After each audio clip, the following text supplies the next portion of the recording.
Ovo je moj grad. Ovdje sam se rodio, živim sa svojom porodicom. Posljednje 4 godine sam slučajno deo vlasti lokalne, gdje smo uspjeli da za posljednjih 30 godina zaustavimo propadanje ovog grada. Sada smo na putu da stari grad osvežimo, obnovimo i da damo drugima šansu za novi život, za našu omladinu.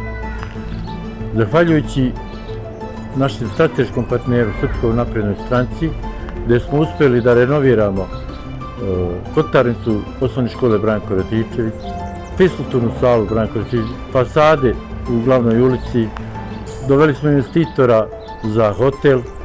To smo sve zajednički uradili da bi našim sugrađanima pružili šansu.